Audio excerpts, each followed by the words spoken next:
লালমনিরহাটের পাটগ্রাম সীমান্তে শূন্য রেখায় কাঁটাতারের বেড়া স্থাপনের কাজ বিজিবির বাধায় বন্ধ রাখতে বাধ্য হয়েছেন ভারতীয় সীমান্তরক্ষী বাহিনীর বিএসএফ সদস্যরা। বিজিবি এক প্রেস বিজ্ঞপ্তি থেকে এ তথ্য জানানো হয়। বিস্তারিত রিপোর্টার।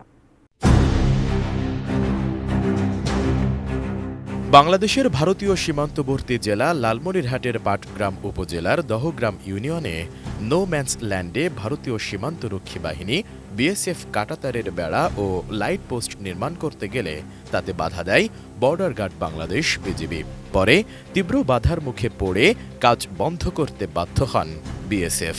বুধবার সন্ধ্যায় রংপুর ৫১ বিজিবি ব্যাটালিয়নের এক প্রেস বিজ্ঞপ্তিতে এ তথ্য জানানো হয়।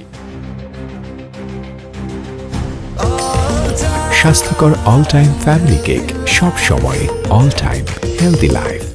বিজিবি জানায় ভারত বাংলাদেশ সীমান্তের প্রধান ডিএএমপি পিলার ৮ নম্বরের ৫১ নম্বর সাব পিলার দহগ্রাম সরকারপাড়া এলাকায় শূন্য রেখায় সীমান্ত আইন লঙ্ঘন করে কাঁটাতারের বেড়া নির্মাণ করা হচ্ছিল।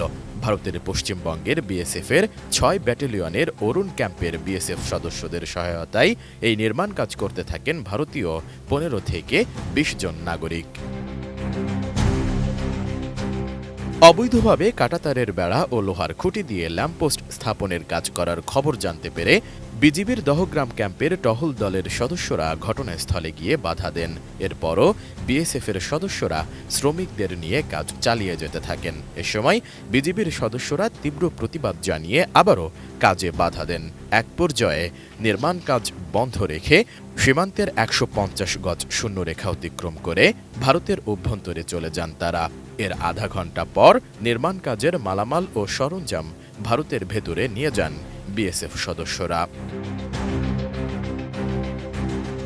এ ঘটনায় বিজিবি রংপুর ৫১ ব্যাটালিয়ন আরও বলেন, এই ঘটনায় তাৎক্ষণিক মৌখিক প্রতিবাদ জানানো হয়। পুরো সীমান্ত এলাকায় বিজিবির টহল ও নজরদারি বাড়ানো হয়েছে। সীমান্ত আইন না মেনে শূন্য রেখায় বিএসএফের সহায়তায় কোনো স্থাপনা নির্মাণ করতে দেবে না বিজিবি।